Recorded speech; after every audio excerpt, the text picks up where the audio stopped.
Hello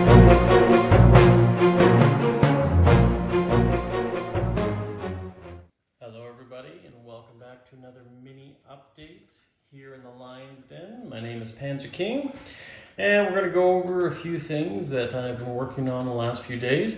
Nothing too amazing, but the simple fact right now in front of you, you do see Turkey at War finally set up. You have the Yavuz battleship, or battle cruiser I should say, right there off the island of Rhodes. We have my Turkish units, as well as the plane and extra artillery, cavalry that's given off in this expansion, as well as a coastal submarine up there in the Black Sea. So that's my little Italians that we're going to be vying for in Operation Skyhook. And we have the Russians, played by myself, up here. We also have the Germans, Italians, and the Japanese, as well as the Americans and the British. Played by the Allies, obviously, but I believe a board gaming pro, he's playing the U.S. Ozark Outpost is playing the United Kingdom. We have Mr. Scrubbit, very junior to this game, is playing Italy, and we have Hambone taking the reins of the Third Reich, and we have Mark the Shark taking over as Japan there. So that is the board. It is finally set up. It's actually looking quite nice. I have had to spend a few days just resetting all the neutrals and some of the units. There might be one or two off, but I'm sure it'll get figured out once we start playing the game, which is slated for September 1st. You can see here I've set up the Chinese warlords. We'll zoom in and see. Kind of hard to see just the light shining down there, but kind of a really cool little setup. Just makes them feel a little bit more real, especially when you paint your units as well. So exciting. Got these in the mail today. They were actually Italian Fascist pins, but I ended up putting some foam on the back here. I'm not sure what I'm going to use them for. I was thinking of using them maybe even as battle markers for the Italians or whatever, but we'll see. I'm not quite sure yet, but maybe if you guys have a good suggestion, I'll definitely be open to you guys saying what that would be. Now there's 6 of us playing in the Operation Skyhook Global War game, and for those who watched the last one knew that I had done up the YouTube Wars Operation Winter Solace plaque here, and with the dates inscribed on there and the ranking for whoever plays. And I'm going to do the same thing again. I'm going to sponsor that. But this time, there's not going to be 3, but actually 6 of us. And this is the Operation Skyhook medal right here. And it's very beautiful, actually. And this was actually put to vote by people several months ago that wanted to join in. So we ended up picking this one. So I placed some foam on the back there, just so when this gets on there, when we do wrap up this game, it'll turn out really good. Plus a mini medal that if the guys want to wear on their chest with YouTube war games or little fun tournaments, they can. And just a bar that's going to give our ranking system of how you did in the tournament. So that is a little bit of fun, a little bit of excitement, especially for those guys who are going to be participating in that. So over here, what I've done is I've done a few switcheroos.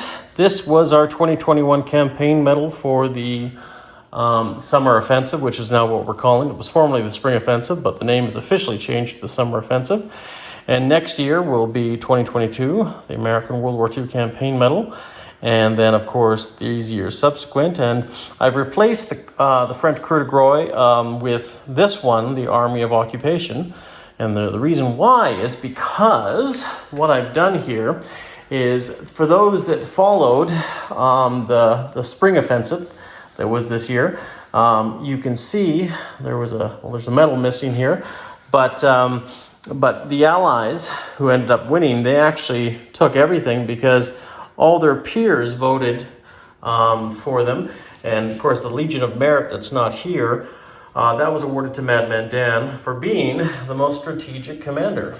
And over here, we have the George's Cross, which was awarded to Hilltop Pillbox for being the most honorable commander. But with the Spring Offensive Cup being 3 sides, and indeed this game being 3-sided game, which is very unique and very interesting, plus historical, we've decided to do a few changes, and I'm going to add a third category, which I'm working on right now. And what it is going to be, since we have the most strategic, most honorable, this one will be the most diplomatic commander. I wanted to add that third option in here, and the reason why is because of the simple fact. Strategic commander means like you're brilliant, you're a great player. Honorable player means you're the most sportsmanlike, you're the nicest guy, you're helping people, you're cracking jokes, you're making feel people good at the tournament. And this one, the most diplomatic player, is basically who's trying to strike up the most deals, who's trying to keep alliances together or trying to break them up on the other side. That's kind of what the person who will be receiving the most diplomatic commander. And what I've done here is the Croix de Groix is going to be given by the French government as one of the Allied members. And of course the Soviets, they're going to get this medal. It's the Medal of the October Revolution. And the Italians government is going to either give the German or the Order of the German Eagle. But I do like this one too. I've ordered actually a few of these here. This is the Italian Black Shirt MVS and Long Service Medal. And of course it doesn't have a great name, but it is a very cool looking medal. But how can you argue with the Order of the Roman Eagle, right? Which is pretty cool. So these are probably going to be the lineup for the most diplomatic medals. And the reason why I've done that particular, and you could find possibly other medals that might suit better arrangements better, but I also wanted to make it, give them the look of the medal, but also, the popularity of the medal, right? So obviously, most strategic, I feel, awarding the Order of the Red Banner is very apt. And Order of Lenin be more honorable for the Soviets, and for diplomatic reasons in the revolution, the Medal of the October Revolution. So that would complete the Soviet lineup. And since there's 3 Axis powers, each Axis power should give one to its strengths, and this is where I think having the German Iron Cross being the most strategic, the Germans were probably some of the best, blitzkrieging, warfare, Luftwaffe, that was probably the best honor for that. And the best honor, if you're the Axis player and you win this, most honorable, well, the Japanese honor means a lot, right? So I figured, why not give the Order of the Rising Sun? And for the diplomatic corps, the Order of the Roman Eagle, given by the Italian government, more so because the Italians did do a lot of diplomacy, not trying to go into war. Mussolini brokered a lot of deals, et cetera, right? So that, I think, works very well. And I like the difference between the medals, the cross, the sun, and just a standard medal, right? And of course, the Legion of Merit for the Allies, which is a U.S. award. The George Cross, which is a World War II civilian award, for the most honorable commander, which is a British award. And then, of course, the French. So you have all 3 major Allied powers representing a medal category. The US, the British, and the French with the Croix de Groix, which I think is very apt too, because they awarded this to many different people from different nations who fought for the French government or helped liberate France, right? So US, Canadians, British, the like, right? So anyways, guys, but yeah, tell me your thoughts on these 2 medals. I'm still a big fan of the Order of the Roman Eagle. And of course, here are all the replicas as I slowly start to prep them up, adding the magnets on behind, cleaning them up. One thing sometimes I have to do with these 2 is bend them over, fold them over, put the ribbons in nicely so they look good, they look presentable. And possibly what I might do here, and if you're lucky enough to possibly win 1, 2, 3, all 3 of these medals, perhaps potentially in one game, but even over the course of 2 or 3 years, you end up getting all 3 of these. I'm thinking of giving the order, the hero of the Soviet Union, to capitalize winning all 3, right? And then someday, if you ever won all 4 or all 3 again, you would get your second hero of the Soviet Union, right? Little bit of fun, you know, it adds up to, you know, if you come here, you know, you want to be good, but you also want to be sportsmanlike, but you also, you know, you want to be able to strike some deals and stuff like that. So I think this just rounds out the summer offensive for peer-given awards. And of course, if you're the Allies, you know, and you win all 3 of those, maybe, and this is just hypothetical, I'm not sure yet, the Victoria Cross can be awarded to the Allies, right? And last but not least, I haven't decided yet. We might use a German Grand Cross, the Iron Cross, but right now we have some Italian MVS ones, which is just a cool medal, right? But who knows? We'll play it all by ear. So backing up here too, I don't think I went over this. So these 3 medals have importance for the summer offensive. These all being World War II medals here, what I really would like to do is, if you're the Allies or the Germans or the Soviets, either faction, if you win 3 times as a faction, so if you win your table 3 times, you are awarded this medal.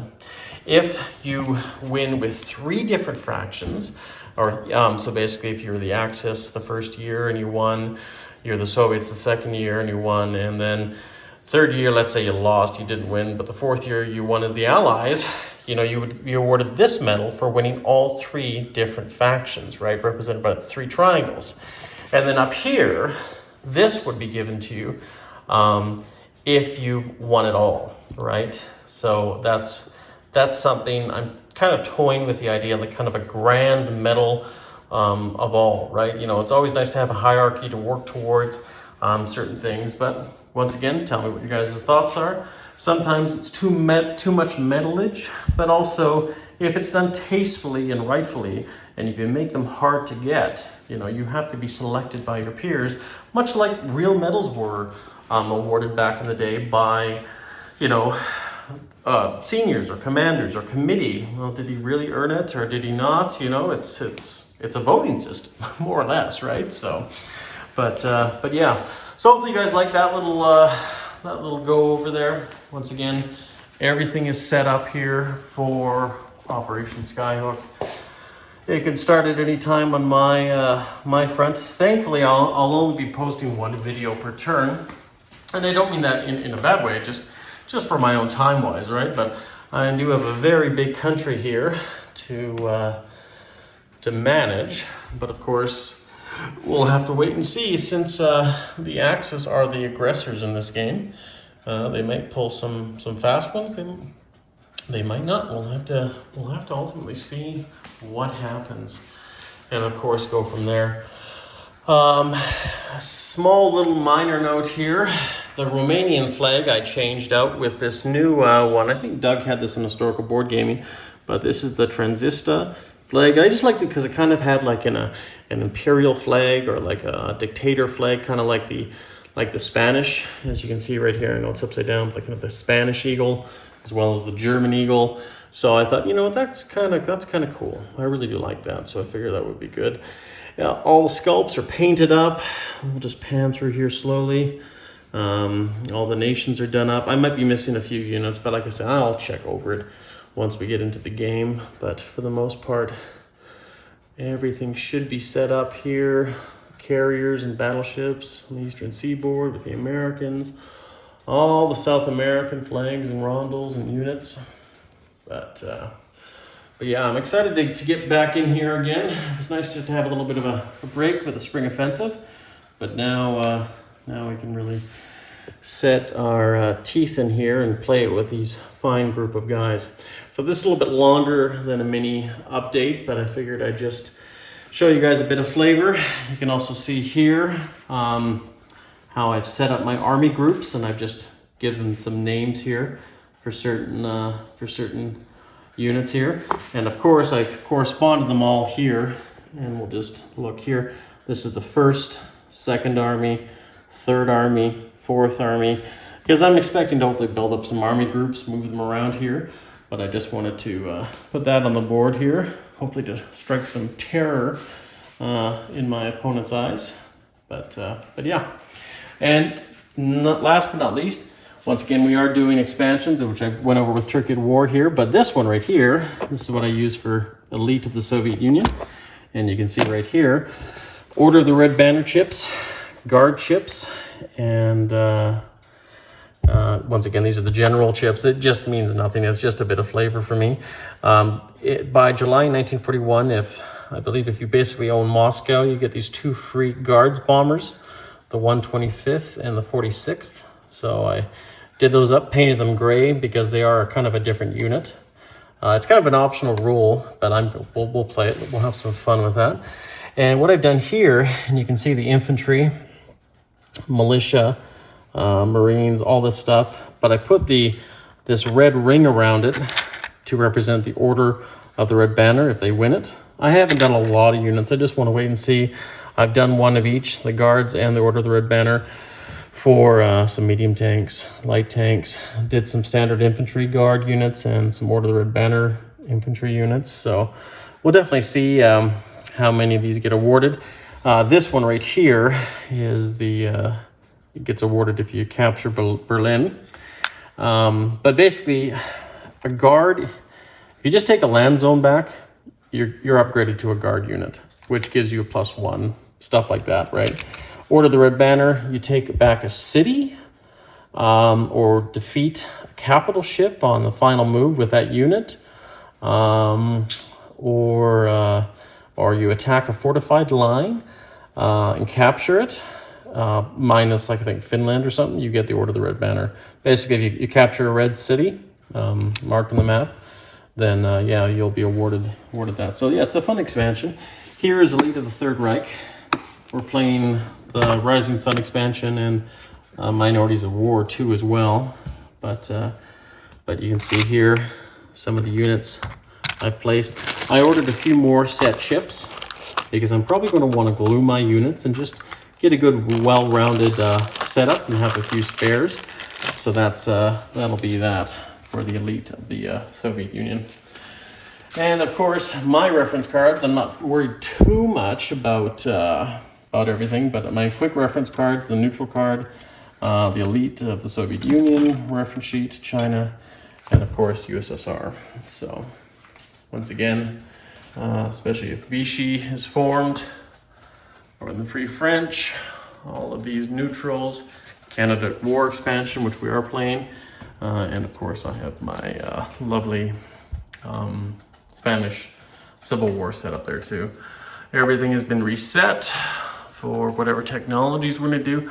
I haven't thought about technologies yet, to be honest with you. We'll go with that. I got 3 of them on the board right away, so we'll see how that goes with the 3 major factories, one in Moscow, Leningrad, and Kursk. But yeah, it should be a lot of fun, guys. So I think that's everything I wanted to show you, and we'll see you guys probably in a few weeks. This might be my last video. I might do one more. I'm not quite sure. Anyways, guys, we'll leave you with Comrade Stalin looking down on us. Take care, everyone, and stay classy.